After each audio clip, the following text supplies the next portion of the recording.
So welcome everyone. Glad to see everybody here, and welcome Una, who's going to be our guest speaker for part of this. I know it's late over there. Una's in Kenya, and so she's 7 hours different than I am. I said to her, "It's really late there," and she said, "No, it's really early." So it's early in the day. It's 1 minute into the new day. So welcome Una. Every time you come on, you learn so much, and every time you and I talk, I learn so much. So I'm thrilled that you would come on and could come on and share some of your wisdom with us. Una has been around the world, I don't know how many times, a lot of times, and been to all manner of places and learned all kinds of things, including firewalking, boogie busting, all kinds of things that I am completely, it's a mystery to me, a mystery. And no, I am not learning to firewalk. Anyway, Una, I am going to turn this over to you for a bit. I'm going to say hello to everyone. Welcome, welcome. And would you like to kind of give us a little idea of what you are going to talk about? Yes, well, first of all, it's wonderful to see so many faces that I remember and that I recognize, just sort of looking through it all. I see Rob and I see Candace, and the screen is really too small, but yes. Anyway, hello to everybody. Thank you for having me on. And yes, I was always interested in what is this world about? What are we really doing here? What is this body, and what is the part of the body that's not the body? And so I have been, yes, around the world several times, and I was in 2001. I was happily involved with a Mayan lineage of healers. I was spending a lot of time with them and initiated into them, and all was well. Then one day, I was living in Germany at the time, in a village south of Munich. A woman said to me, "There is this Eskimo in the village, and he's giving private sessions. He's a shaman, and you absolutely need to go see him." And I really wasn't that interested. And I figured, well, I'll give him a call. He's probably booked out. Well, he decided to take me at 7 a.m. So I had no excuse to not go. Anyway, that took me to him pointing at me and saying, "I want you as my assistant." And so I spent 7 years on that journey. And I am purposely saying Eskimo because he is not an Inuit. He insisted on not being called an Inuit. He says the Inuit are one small political group somewhere in Canada. And he is an Eskimo. So I put together a little presentation.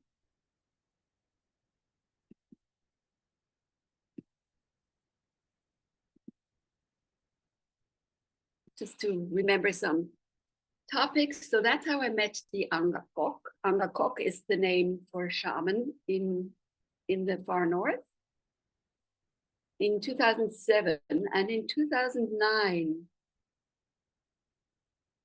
there was a prophecy that had been handed down. And I'll be talking about that more later on. In 2009, we did something that was absolutely inconceivable. We created a ceremony, a celebration up in Greenland, north of the Arctic. Originally, the Smithsonian Institute went there and was going to create that ceremony and finance it. They pulled out. They said, "You can't have 100 people up there. You can't feed them. There's not enough place for them to live and have accommodation and all of that." Well, after the Smithsonian Institute pulled out, the American Indian Institute went up there to Greenland. They looked at it And they said, nope, can't do it. We won't do it. And then another group came in. They pulled out, they had glossy brochures. They pulled out 12 weeks before the ceremony was supposed to happen. And somehow something just came through me. And I said, well, I'll do it. I had no money. I didn't know the language. I didn't know the culture. And we pulled it off. Now, Anakasa is this shaman's, this Angakok's grandmother. And she was a famous healer shaman all over Greenland.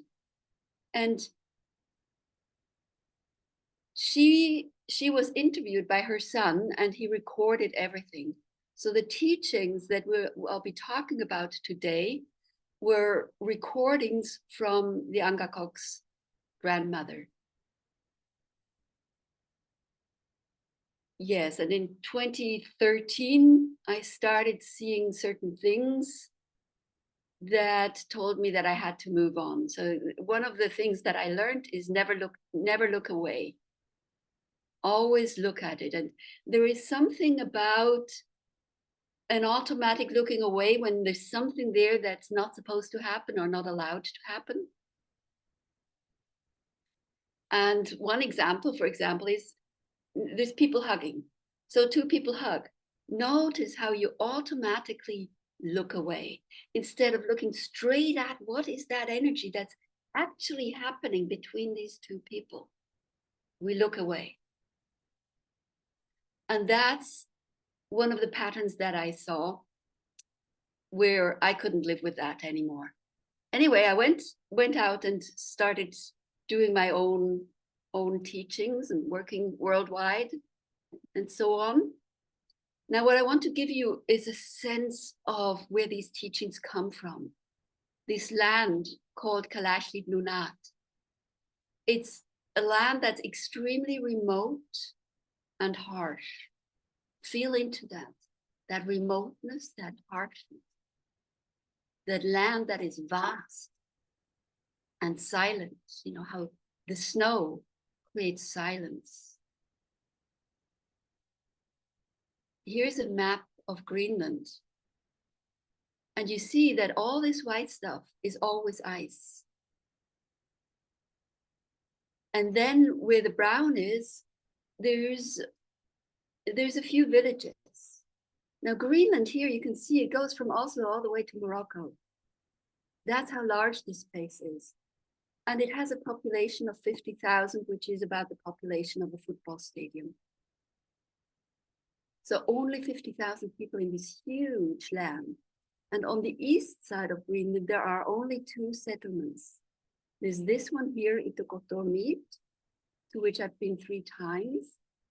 And there's this one here that has a little more inhabitants. This is only a military base. It just has about 5 people there, maybe. There's a few settlements here. And then here, that's the main part. That's Nuuk is the capital. And Kangerlussuaq is where the Americans built an international airport so that big planes could land. This is where we created that sacred fire ceremony, fulfilling the prophecy. Kangerlussuaq, the airport, the turning point for everything here. Now imagine there are no roads between the villages because it's snow. Basically, there's no roads.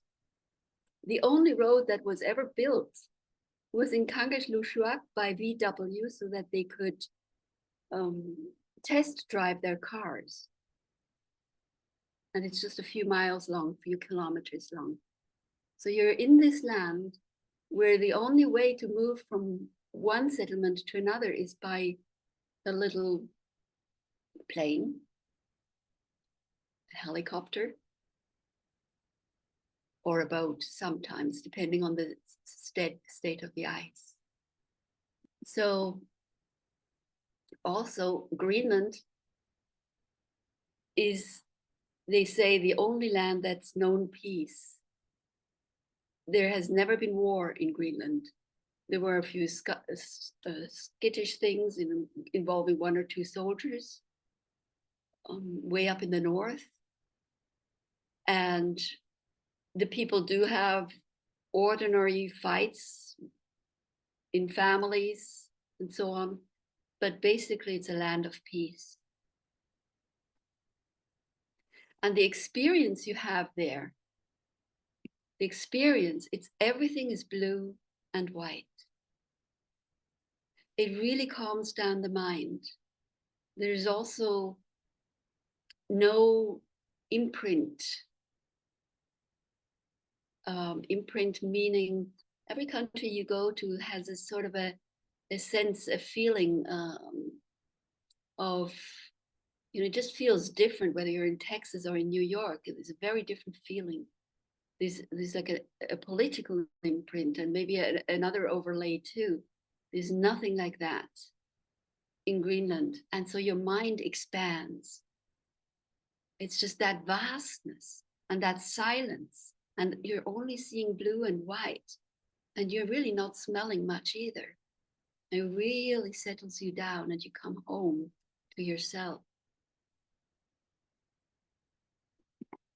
Ice everywhere.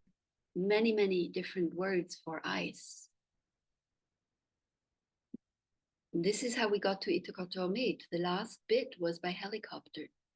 So every nail, all the oranges, potatoes, guns, whatever it is transported there by helicopter, except for maybe once or twice a year there's a boat. They store windows just in case a window breaks at some point for 300 people.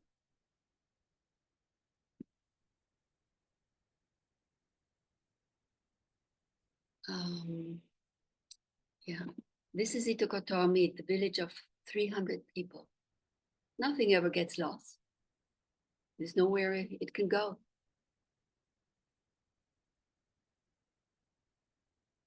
Also on the East Coast, we did dog sled rides there. And dog sled rides, as you can see, nothing grows there. There's no vegetables, there's no fruit unless you fly it in, and then it's been on the way for 3 days or so, and it doesn't look as fresh anymore. There's no lettuce.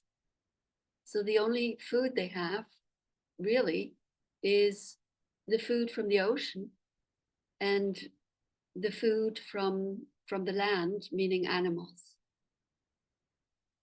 And so they're hunters. And we went there and took 3 groups there. We went there and went out with the hunters on 3-day, 3-night trips into the middle of nothing. And you're relying on those dogs. You're dependent on the dogs to know when a polar bear is approaching. There's no bushes for when you need to go to the toilet. There's all sorts of new things you learn there. We had tents, and once in a while there'd be a tiny little hut for hunters. You don't worry about makeup or anything like that. This is the Angakok and me. And the dogs will only pull for about 5 hours maximum. But you're busy all the time wondering where you're going, trying to stay on top of the sledges and the weather. And you start to look like this.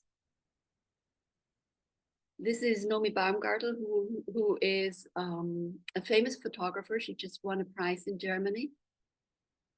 You can see, it's rough, it's harsh. This place is very, very remote, and it shows on you. And now we're moving over to the West Coast, where we did the fire ceremony, the sacred fire ceremony. And you can see that we had our tents on the permafrost, and this is what they call the big ice, the big inland ice. And every time I went there, I could see how it had melted further. All this water here in front comes from the carving of the ice, the melting of the ice, and the ice is melting from above and below, from the earth. So yes, we had elders there. We went there with tents. Everybody had to bring a tent. Everybody had to work and pay. This is Swak holding a speech, one of the local elders. And just to show you, there wouldn't have been food for 100 people. We were over 100. So they gave us special permission to also hunt in August. And that's what we lived on. And because she's the elder, she's 80 years old, she got to have the heart of the muskox. Okay, so the spirituality of the Kalallit. What I find that because of this harshness and this remoteness, that these are the purest teachings that I've come across. It's everywhere else you go, there's so many people and so many transformations over the generations that the teachings are not as pure as what I've learned there. They are also, their language is very, very different from anything else in the world. And they are very particular about the exact wording. So Angakok, the grandmother of the shaman, those recordings, he listened to them over and over and over again until he knew the recordings by heart. And then he translated them into English. And I wrote those teachings down because they have to have that exact wording. And one of the wordings, for example, when it's man with a capital M, it means human. It doesn't just mean the male, it means man and woman and children, anyone who's human. And one of the common phrases also that is very different from what we use is you and I. And they like to say you and I, for example, when somebody needs to be reminded of that we, let's say, don't steal, or we don't do this or don't do that. Everybody is gathered together. And then the wording is always you and I, we have to remember to be uplifting, to be honest, to be in integrity. Another phrase is the spokesman of the man who made us. So the spokesman of the man who made us, maybe it can be translated as a prophet in our minds. His name is Dornak. Dornak. And he was seen as the one who gave the people, who told the people who they are. The people are the people of Kalallit Nunaat. The people, they say, they didn't know who they are. They knew they were not the eagle, they were not the fox, they were not the whale, but they didn't know who they are. And so the spokesman of the man who made us came and gave the people the teachings of the circle. And so the teachings of the circle are really, really important to them because it differentiates us from the animal world.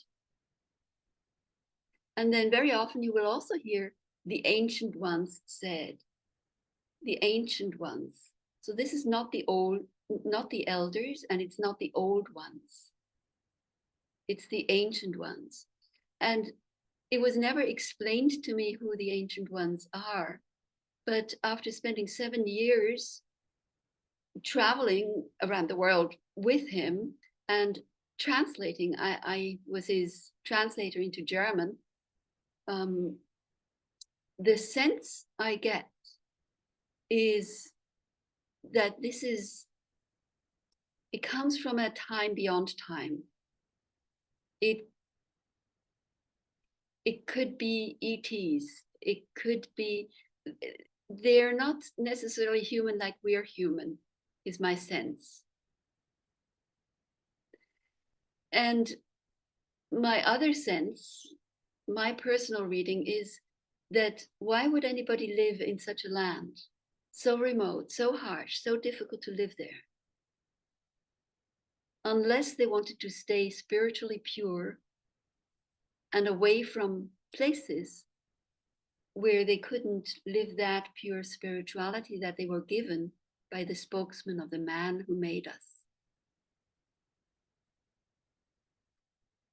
So let's look at the circle, which is so important to them. Of all created things, the only thing that will disappear in front of our eyes is smoke. Thus, we will invite the smoke to come to us, and the smoke will lift away all the defilements we carry. Of all created things, the only thing that will disappear in front of our eyes is smoke. And I would hear that over and over again as we smudge. And as we're being smudged, you've got your eyes closed and you're sensing and feeling how that smoke is lifting away all your worries, all your anger, your fear, anything you don't need anymore. And sometimes we would make that ceremony even longer, and we would take the smoke and hold it into our eyes and say, may I only see good things. And to our mouth, may I only speak good things. To our ears, may I only hear good things.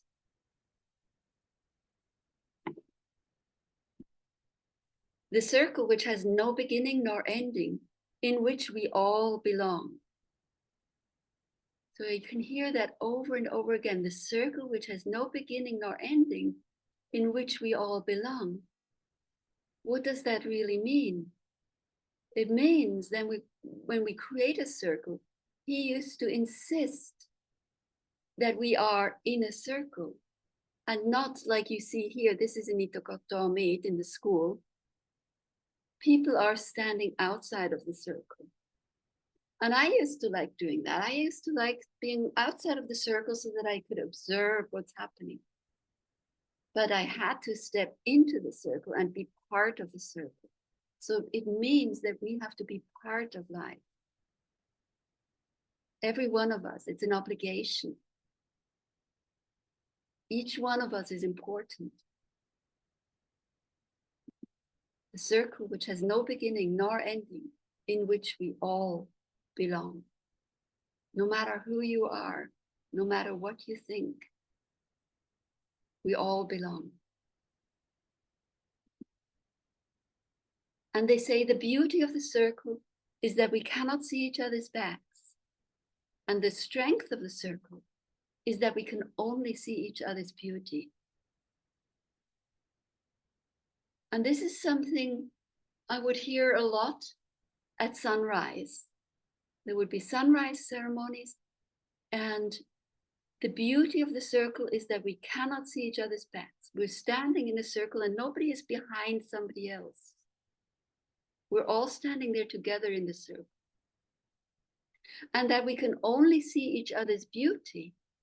And then when you look at that at sunrise or with a fire, the faces are aglow. And it creates a beauty within us. Just being around a fire or being there at sunrise, that beauty in the faces.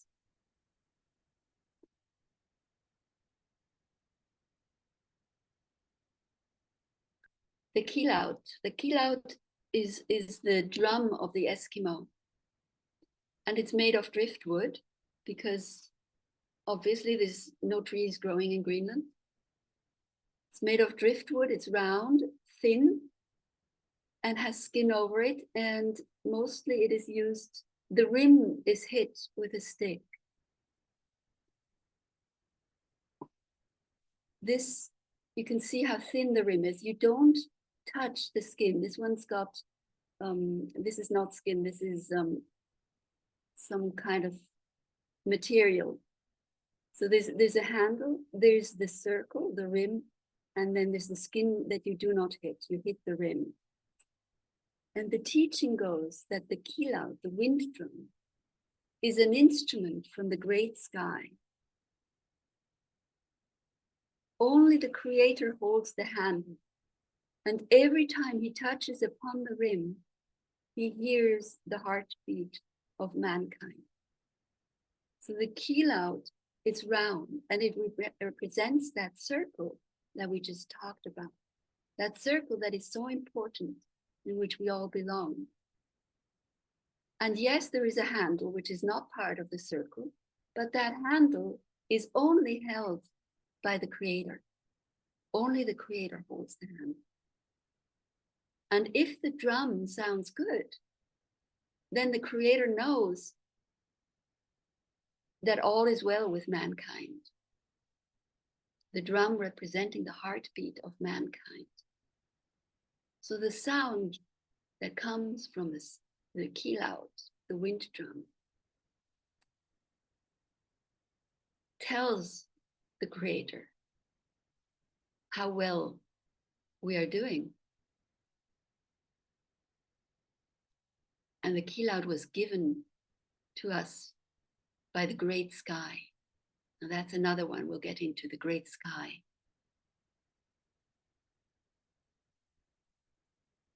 And then, of course, there are many teachings about the heart.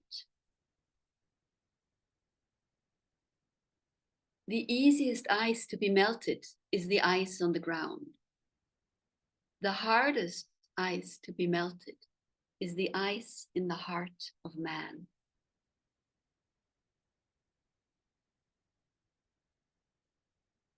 And I think we all know that sometimes our heart just freezes. I would say that before I entered that circle,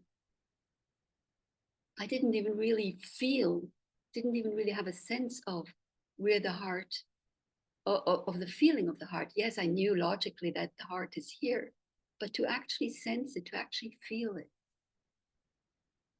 The hardest ice to be melted is the ice in the heart of man. Only by melting the ice in the heart of man will man have a chance to change and begin using his knowledge wisely. And here we have a combination of the words knowledge, which we usually associate with the mind, and wisely, which we associate with the heart. And in Greenlandic, in Kalallit Nunaat, there's one word that incorporates knowledge and wisdom. And there was just no English word that would express what that means. Only by melting the ice in the heart of man will man have a chance to change and begin using his knowledge wisely. So if we don't open our hearts or melt that ice in our heart, we cannot even change. And we have no way of being wise.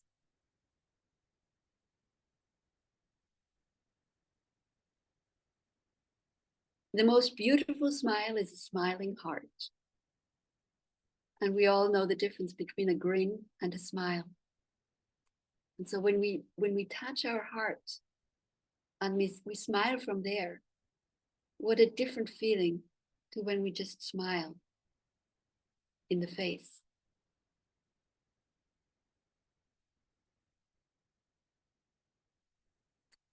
Ah, yes, stay in your heart and all will be well. When I first came to these teachings, I thought, I didn't think much of it. But over the years, I realized that the meaning of this could possibly be very, very, very deep. So if we think of some of these teachings having been passed down over eons as a help to get us through difficult times, stay in your heart and all will be well. We can apply it to individual situations, but we could also apply it to possible shifts in the Earth's magnetic field. The heart is an electromagnetic organ. It's the strongest electromagnetic organ that we have. And if that electromagnetic field of the earth changes or even breaks down, then to stay alive, we need to be in our heart. The magnetism in our heart needs to be fully operational. It might actually be a survival thing to be in our hearts.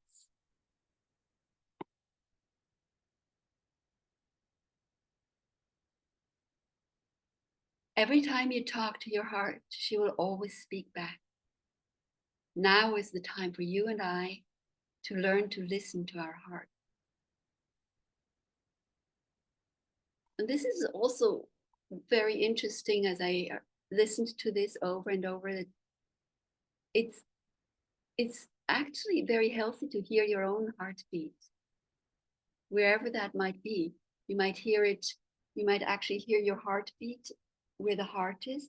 You might hear it if you listen to your pulse or feel it. Being aware of your heartbeat all over your body is extremely healing.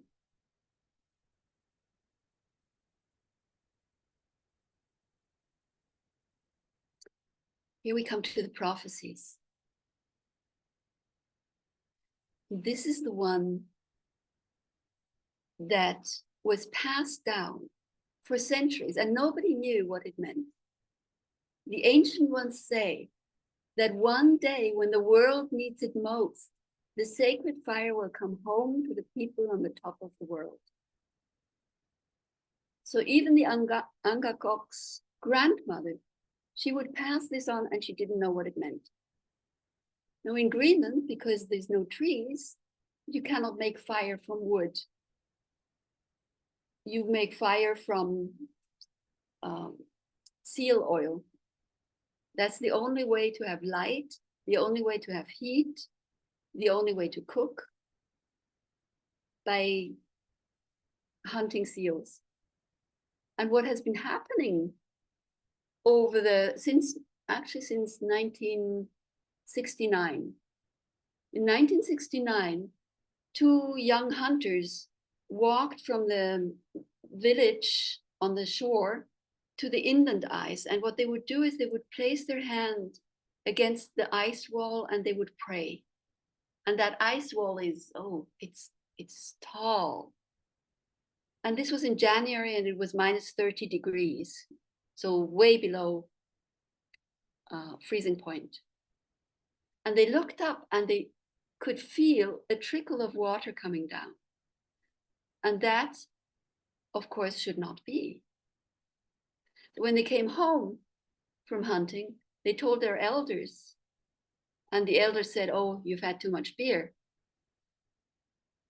And then when the elders went out hunting, they did the same, and they noticed that water trickling down. And they realized there's something really, really amiss with the earth.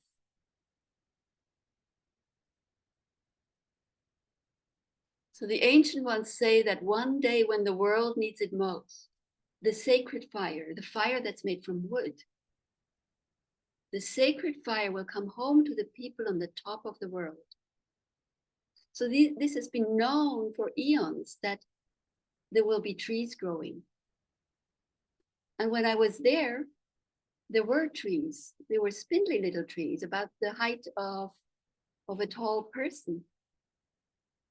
But there were trees growing upright, not along the ground, but upright. So this is what we celebrated. This is what the Smithsonian and the American Indian Institute decided they couldn't do. And we had shamans and priests from all over the world. We had the top Siberian shaman come in. We had priests from the Shinto tradition in Japan. We had Maori, we had Sangomas from South Africa, from the center of the Amazon. from, of course, North and South America.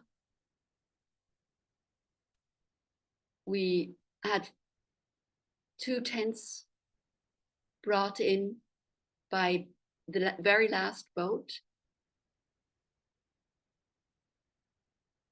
We did have more than 100 people. This is where the sacred fire was made.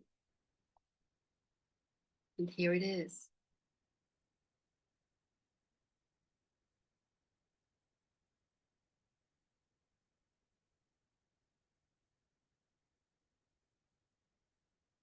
Now here it is, the old ones, not the ancient ones. The old ones say that one day when the rock hard big ice becomes so soft that you can no longer leave your handprint on it, this would be the sign that Mother Earth is in great turmoil. And the Angakok would say, my mother Anna Anaki said she never thought she would witness the prophecy being fulfilled in her lifetime. And of course, now we know that the scientists have found that Greenland once did have trees. They dug that deep into the ice. So the scientists later on confirmed what the prophecies were saying. One day when the rock hard big ice becomes so soft that you can no longer leave your handprint on it, this would be the sign that Mother Earth is in great turmoil.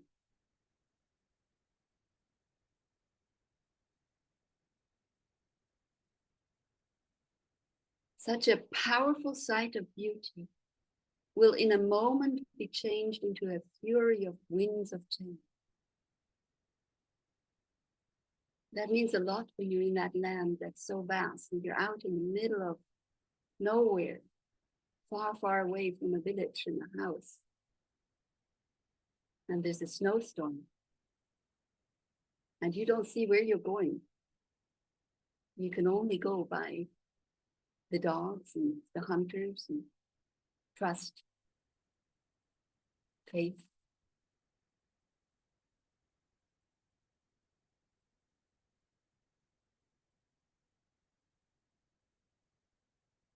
The ancient ones say, many will die, many more will barely have a life.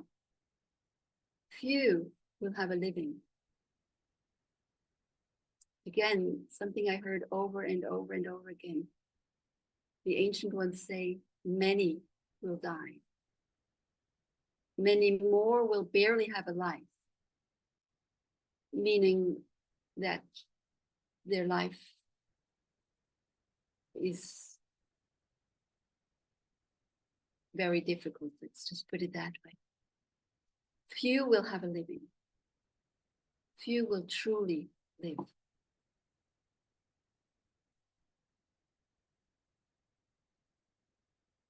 The ancient ones say, the calendar as we know it is coming to an end. We don't know yet. I don't have an interpretation for that yet, except for that I do feel that time is speeding up and something's different. Everybody can interpret that and we'll see where it goes. The ancient ones say, the calendar as we know it is coming to an end. And I do think calendar has something to do with time.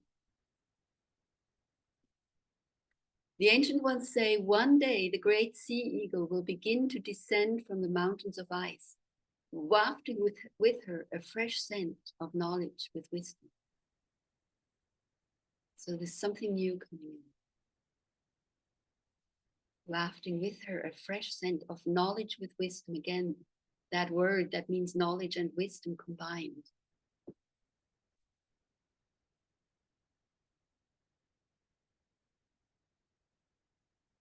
The greatest distance in the existence of man is not from here to there, nor from there to here. Nay, the greatest distance in the existence of man is from his mind to his heart. Unless he conquers this distance, he can never learn to soar like an eagle and realize the immensity within.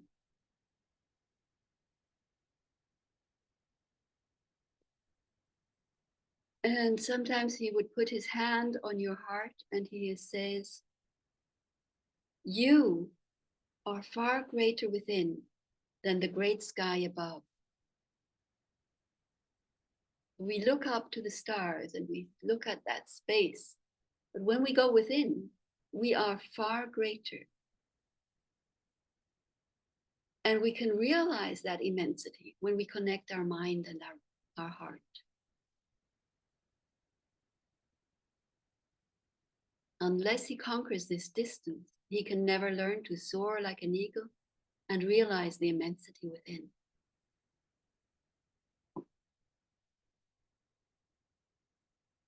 You are worth coming home to.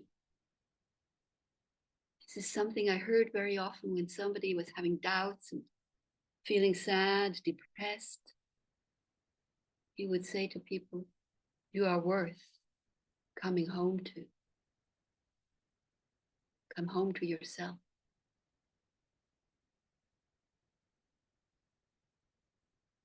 The prayer for the body is food. The food for the body is a chant. The food for the soul is a prayer, talking to the Creator. And so you and I will become whole. It's important to chant, and it's important to pray and talk to the Creator to become whole.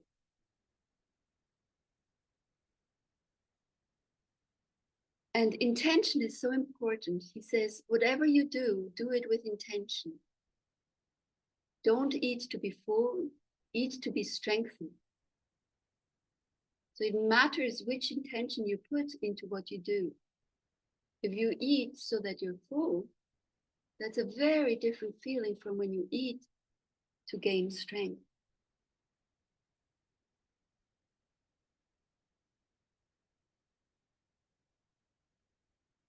Everything depends on you and how you relate. How do I relate to the world around me? How do I relate to other beings, to other people, to other humans? All depends on me and how I relate. And then we could start thinking, how do I relate? What happens when there's issues between me and another person? How did I relate there? And so often he would say, never fall in love or you will get hurt. And he would take a plastic bottle and he would let it drop to show that it hurts when you fall. Never fall in love or you will get hurt. Become in love.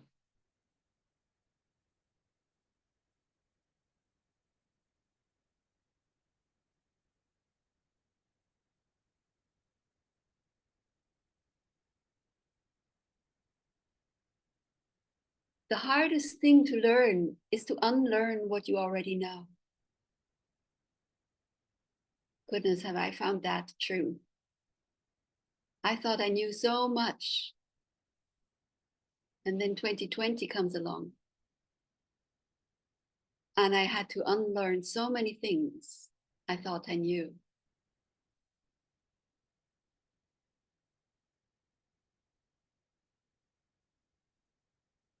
This is a beautiful one. My way is not the only way. Anakasa, his grandmother, would say that over and over again when people were feeling this is right or we should do things this way. She would just calmly say, my way is not the only way. And that would give other people permission to do their things in their way.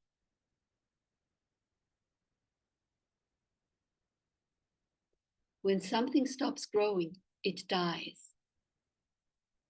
So you can't stay static. You have to either grow or die. And what that means for our lives is we need to constantly grow, learn more, keep on learning, keep on doing something different, travel, whatever, but keep on growing. That'll keep you alive.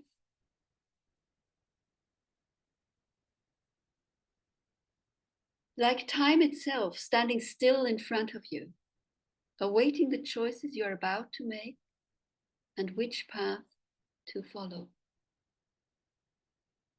That moment when time is standing still and you're about to make a choice. So when time stands still, you actually are almost like at 0 point, and you have all the possibilities.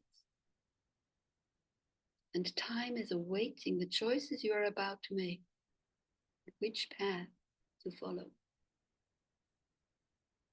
And if you don't have that split second of time standing still, what he said you would do is you would be at the highest point of your life and you would look out at your paths. And then most likely you would choose the path of the thumb. And that's why our thumbs are bent back, because it would lead us right back to where we were. And we'd be doing the same thing over and over, unless we take that moment of time standing still and choosing a different path.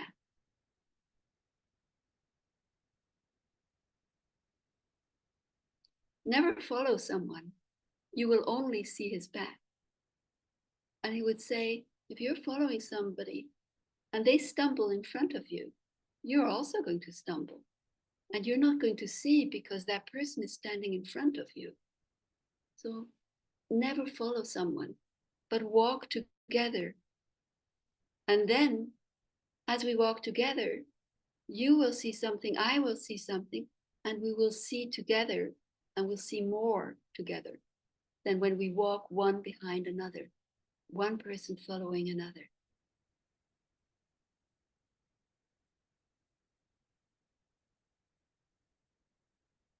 One single plant started with one single seed.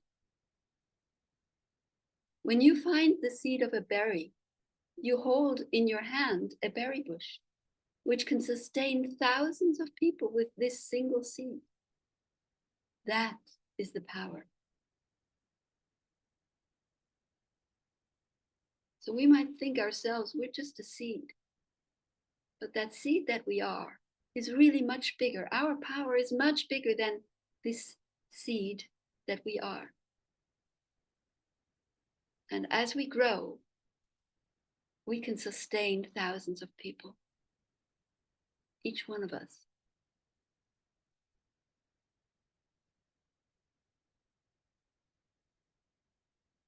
Lift up your spirit above the present so that you can look with eyes of faith into your own future.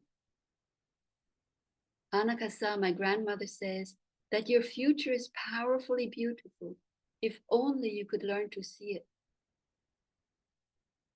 And just today I spent some time with a person who was heavily depressed and was not coming out of her room because something had happened. And when we spend time with a person who is at a low point, we can help them to lift their spirit above the present of whatever's happening, so that they can look with eyes of faith into your own future, eyes of faith. And your future is powerfully beautiful if only you could learn to see it.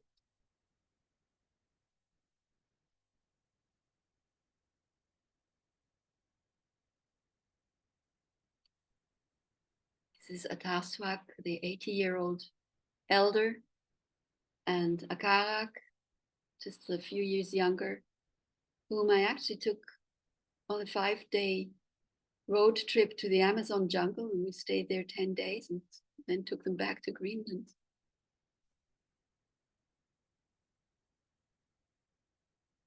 And what she said, coming from the ice and never having left the ice, Greenland, and then she arrives in the jungle. What she saw was that you have everything you need here to sustain you.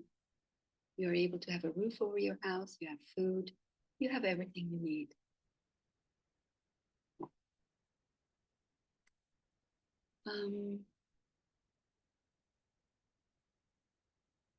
Let's skip that.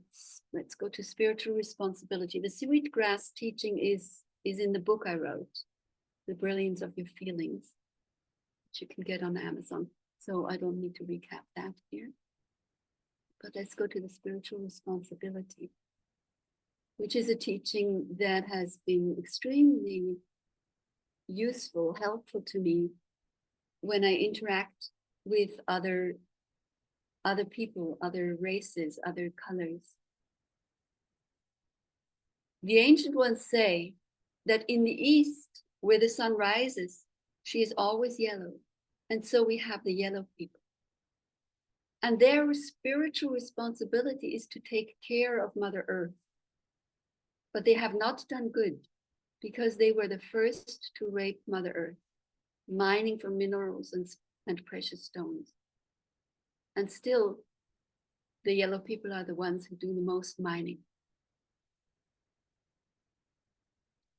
When the sun shines highest upon us, it is always white. And so we have the white people. Their spiritual responsibility is to unite everyone when the time comes. But they too have not done good, for they have colonized the people. So I thought long and hard about this, about my spiritual responsibility as a white person to unite. Why is it that the white people have this responsibility to unite? We can see it really because we created airplanes and trains and boats, and we are sitting in ashrams, and we're sitting at sacred fires, and we're sitting in sweat lodges. We write cookbooks with food from all over the world. It is in us to unite the world, but we have not done good. And it's to unite the world when the time comes. So there's a general sense out there that the white people have lost their spirituality. And what I've come to understand is that that's not so. Our DNA has been timed for these times that we're in right now. That this is where our responsibility is springing into action, where we need to unite the people, because we're really good at organizing. We're really good at creating events. We're really good at traveling all around the world. When the sun shines highest upon us, there is no shadow amongst us. Then there is no difference amongst us.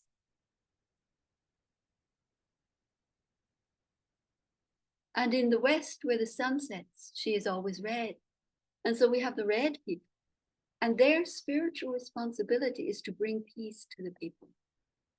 But they too have not done good, for they bicker amongst themselves about whose ceremony is better than the other.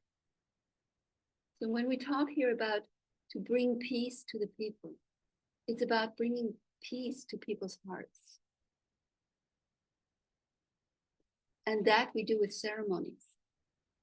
But as long as the red people are bickering about whose ceremony is better, whether the women should be allowed in the sweat lodge or not, or sit on which side, or first the men or the women, all these things, all that bickering takes away from the ceremonies that would be bringing peace to all of us in the world. Then at night, when the sun goes down, it is dark. And so we have the black people. And their spiritual responsibility is to ensure safety at night. But they have not done good either. For all over the world, we lock our doors at night.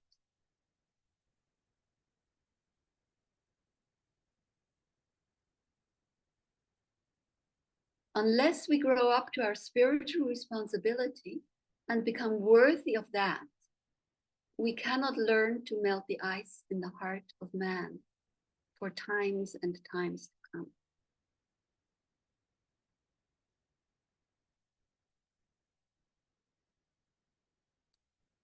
And the Angakok's grandmother would say to him, "You are as red as the setting of the sun." And so for whatever color you are, You are as yellow as the rising of the sun. Or you are as white as the sun at midday. Or you are as black as the darkness at night. And take that in. Feel that for yourself as you compare yourself to the sun in that position.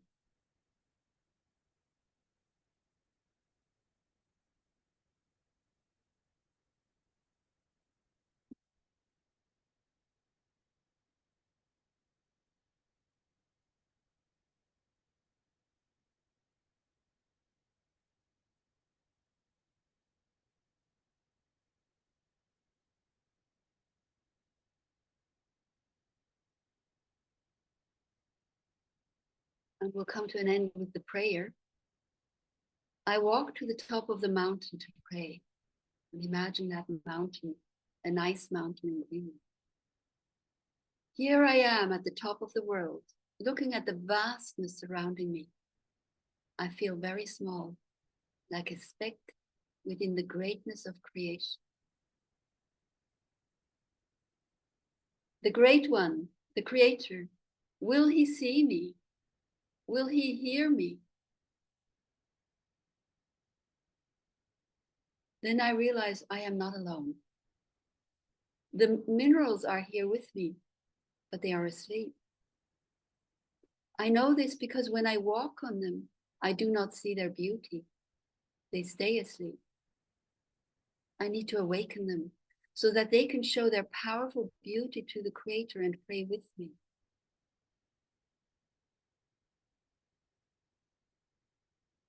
The plants are here with me, but they are asleep. I know this because as I walk amongst them, they are not blooming. I need to awaken them so they can show their beautiful blossoms to the Creator and pray with me. I see the animals in the distance, they too are asleep. I know this because they are walking with their heads hanging low. I need to awaken them so the new ones can be born and play. I need to awaken them so they can walk in a good way and pray to the Creator. I see the people of the world are also out there. They too are asleep. I know this because they are not chanting the songs of the heart. I need to awaken them so their hearts can speak to the Creator. Once I awaken the mineral world, the plant world, the animal world, then the people too will awaken. Then the Creator will hear our prayer and see me.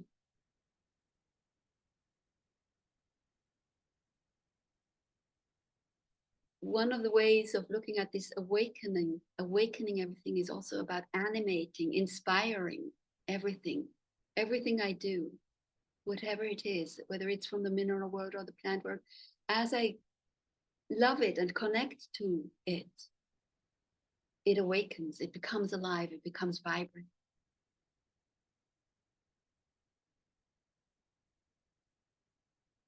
Walk in a good way. Walk tall and powerful as you are meant to be for times and times to come. This would be the way we'd end ceremonies. Walk in a good way. Walk tall and powerful as you're meant to be for times and times to come.